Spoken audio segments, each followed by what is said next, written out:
Very good evening everyone. स्वागत करते हैं एक बार फिर से हम आप पे अपने यूट्यूब चैनल सीयूटी रैंकर्स में। आप लोग को पता होगा कि 10 सितंबर को आप लोग की परीक्षा हुई थी सीयूटी बीएचयू बीएड की, जिसमें 4 सब्जेक्ट ग्रुप थे आपका लैंग्वेज, सोशल साइंस, मैथ और साइंस। इनमें जो भी सेक्शन ए में प्रश्न आए थे उन प्रश्नों को आज हम लोग सॉल्व करेंगे। उसके बाद सेक्शन बी के प्रश्नों को अगर आप लोग चाहेंगे तो फिर हम लोग सॉल्व करेंगे। अगर हम देखते हैं कि प्रश्न नंबर 1 आपका जो आया था सेक्शन ए में, तो इसमें पहला जो प्रश्न आपका है वह कमला दास की आत्मकथा के बारे में पूछा गया था। तो सबसे पहले आपको बता दें कि कमला दास का एक और नाम है, उस नाम से उनको भी जाना जाता है, कमला सुरैया के नाम से इनको जाना जाता है। और इनकी हम अगर आत्मकथा के बारे में बात करें तो इनकी आत्मकथा का नाम है माई स्टोरी। इनकी आत्मकथा है, ध्यान से सुनिएगा, माई स्टोरी इनकी आत्मकथा है। चलिए अगले प्रश्न में आते हैं हम लोग। अगला जो प्रश्न आपका दिया गया था वह है आपका किस महिला को 2 बार नोबेल पुरस्कार प्राइज दिया गया था। तो इसमें अगर हम बात करते हैं सही आंसर होगा मैरी क्यूरी। ध्यान रखिएगा, मैरी क्यूरी अगर आपने आंसर लगाया होगा तो वह आपका आंसर सही होगा। और अगर हम बात करते हैं मैरी क्यूरी को 2 बार नोबेल पुरस्कार किससे दिया गया था, तो इनको एक बार आपका विज्ञान, ठीक है, और दूसरा रसायन विज्ञान, इन दोनों में ही सर्वश्रेष्ठ कार्य करने के लिए नोबेल पुरस्कार दिया गया था। यहाँ पे अगला जो प्रश्न आपका दिया गया था कि वह स्ट्रेंथ का एंटोनिम्स क्या होगा, क्योंकि आपको बता दें कि इस बार सेक्शन ए का जो सिलेबस है वह चेंज हो गया है सभी सब्जेक्ट ग्रुप में, तो उन्हीं को मैंने यहाँ पे चुन के लाया हूँ आप लोग के लिए। तो स्ट्रेंथ अगर हम बात करते हैं तो स्ट्रेंथ का सिनोनिम्स अगर हम बात करते हैं तो एनर्जी होगा, फायर पावर होगा, फोर्स होगा, और यहाँ पे हॉर्स पावर होगा, माइट होगा, म्यूजिक और पोटेंस होगा। एंटोनिम्स की अगर बात करते हैं तो यहाँ पे एंटोनिम सबसे पहले आपका आता है इम्पोर्टेंसी। ठीक है, क्या आता है आपका इम्पोटेंसी। अगर ये ऑप्शन में रहा होगा तो इससे आप लोगों ने टिक किया होगा तो सही होगा। अगर ये नहीं रहा होगा, अगर आपका इम्पोर्टेंस होगा तो इम्पोर्टेंस भी रहा होगा सही। और इसके अलावा इसका एक एंटोनिम्स और होता है, वह होता है आपका पावरलेसनेस। तो इसमें से जो भी आपका रहा होगा वो आप सही कर सकते हैं।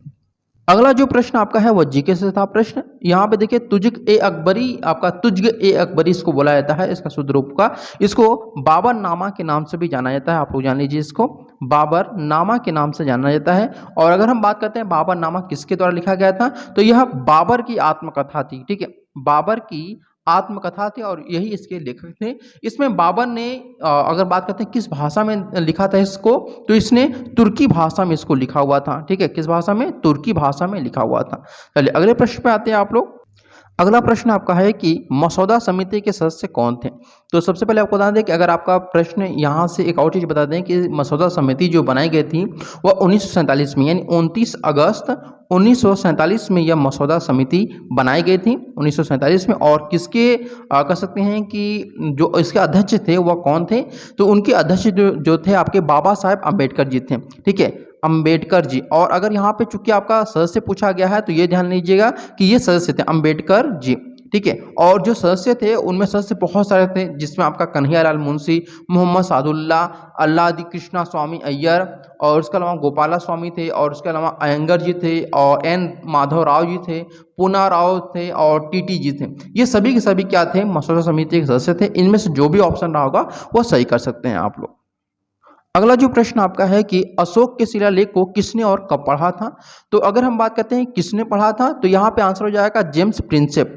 ठीक है, क्या हो जाएगा? जेम्स प्रिंसेप आपका सही आंसर होगा। और अगर हम बात करते हैं कि जेम्स प्रिंसेप जो थे वह उन्होंने इस शिलालेख को पढ़ा था और कब पढ़ा था, तो 1837 में इन्होंने इसको पढ़ा था। ठीक है, अगले प्रश्न पे आते हैं हम लोग।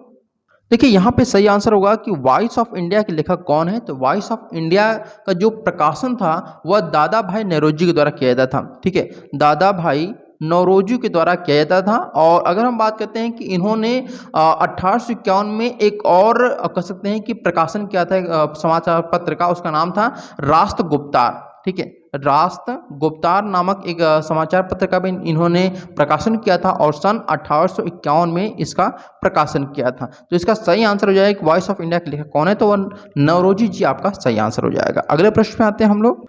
अगला प्रश्न जो आपका है वह है आपका कुल का अर्थ क्या होता है। तो देखिए कुल का जो अर्थ होता है या तो आप परिवार अगर आपका होगा तो परिवार लगा दिए होंगे, या फिर आपका खानदान होगा तो खानदान लगाए होंगे।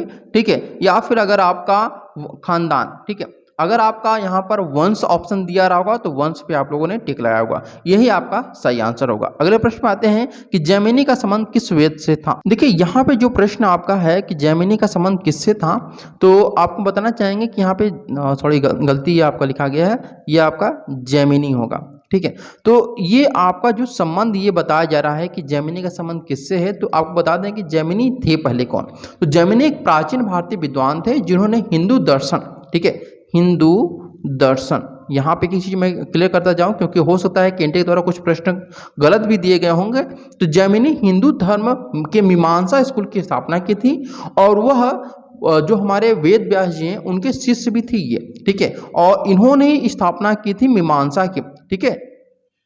और इनको जैमिनी ब्राह्मण के नाम से भी जाना जाता है। तो जैमिनी ब्राह्मण जो है वह वेद का ही अंग है। अब यहाँ पे प्रश्न क्या पूछा था, क्योंकि इनका संबंध तो किसी से भी नहीं है, तो इनका मतलब वेद से, मतलब वेद का ही अंग आपके जो है वह ब्राह्मण है, और ये जो है आपका पंचविंश ब्राह्मण के पूर्व का ही ग्रंथ है। तो इस प्रकार से इस प्रश्न का तो हमें आंसर करेक्ट नहीं बता पाएंगे, लेकिन जितना भी था आप लोग को मैंने बताया।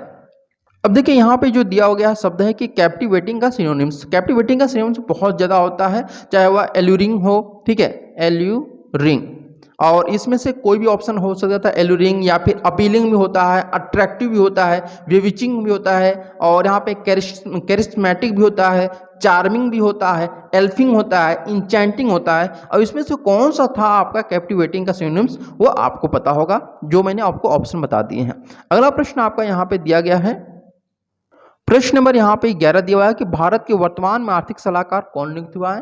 तो यहाँ पे डॉक्टर वी अनंत नागेश्वरन, ठीक है, ध्यान रखिएगा, नागेश्वरन अगर आपका रहा होगा ऑप्शन तो यहाँ पे आपका यही सही आंसर होगा, नागेश्वरन, ठीक है।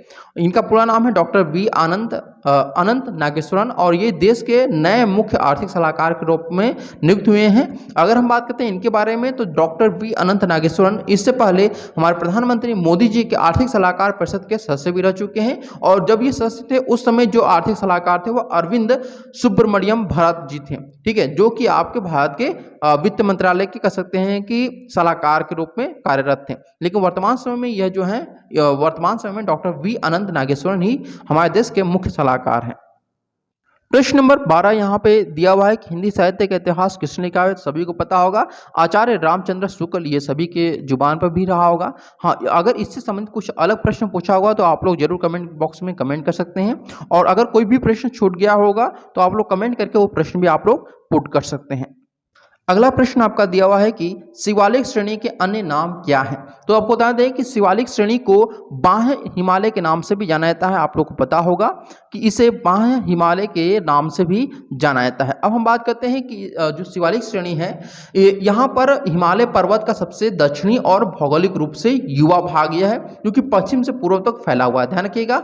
और यह हिमालय पर्वत प्रणाली के दक्षिणतम और इसके साथ साथ आपका भूगर्भ शास्त्रीय दृष्टि से कनिष्ठतम पर्वतमाला कड़ी है। तो इस हिसाब से आपका इसको अन्य नाम जो होगा आपका बाह्य हिमालय भी हम इसको बोलते हैं। इसके अलावा इसका एक और नाम है शिवालिक श्रेणी का, जो कि प्राचीन नाम इसका था मनक पर्वत भी इसका नाम है, ठीक है, मनक पर्वत भी इसका नाम है। तो ये भी ध्यान रखिएगा, बाह्य हिमालय के अलावा मनक पर्वत भी इसका नाम है। प्रश्न नंबर यहाँ पे 14 दिया हुआ है कि राष्ट्रीय साक्षरता दिवस पहली बार कब मनाया गया था। तो आपको बता दें कि राष्ट्रीय साक्षरता दिवस प्रत्येक वर्ष 8 सितंबर को मनाया था। अभी हाल ही में आप लोगों ने 8 सितंबर को कह सकते हैं कि साक्षरता दिवस मनाया था, 7 सितंबर को। और अगर हम बात करते हैं पहली बार ये कब मनाया गया था, तो यह 7 नवंबर 1965 को मनाया गया था, ठीक है, 7 नवंबर 1965 को यह मनाया गया था। किसके द्वारा? तो यूनेस्को के द्वारा यह मनाया गया था। तो आप लोग समझ गए होंगे कि 7 नवंबर 1965 को पहली बार यूनेस्को के द्वारा मनाया गया था, लेकिन उसके एक साल के बाद यानी कि 1966 में यूनेस्को ने ही यहाँ पे बोला कि प्रत्येक वर्ष सभी को अंतर्राष्ट्रीय साक्षरता दिवस जो है वो 8 सितंबर को मनाया जाएगा। तभी सभी देशों ने इस पर हामी भरा था। देखिए यहाँ पे अगर प्रश्न नंबर 15 को देखा जाए कि हंगर इंडेक्स कौन पब्लिश करता है, इससे पहले हम यहाँ बात कर लेते हैं कि जो हंगर इंडेक्स है उसमें भारत का जो आपका स्थान था 2021 में वह 101वां स्थान था, ठीक है, 101 स्थान पे था। और कितने देशों में? तो 116 देशों में भारत का कौन सा स्थान था, 101वां। और अगर हम बात करते हैं कौन पब्लिश करता है इसको, तो यह आपका मतलब कह सकते हैं कि ग्लोबल इस स्तर पे अगर हम बात करते हैं तो यह जो मतलब जारी किया जाता है, वह जारी किया जाता है GHI स्कोर के द्वारा, GHI स्कोर के द्वारा।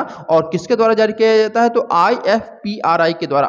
ठीक है, पुनः मैं दोहराता हूं, IFPRI के द्वारा इसको जारी किया जाता है। आपको बता दें इसका जो फुल फॉर्म है वह क्या होता है, तो इसका फुल फॉर्म होता है आपका US based international food policy research institute. और इसके अलावा एक और है Germany based wealth hunger hills. ये आपके दो मिल करके हंगर इंडेक्स जारी करते हैं पूरे विश्व में। ये किस देश में हंगर इंडेक्स कौन सा स्थान पे है। अगर आपके पास कोई क्वेश्चन होगा तो जरूर आप लोग इसको आंसर को कमेंट में करके आप लोग पूछ सकते हैं, या फिर किसी भी प्रश्न में कोई भी गलती हो तो उसको भी आप लोग कमेंट करके करेक्ट करा सकते हैं।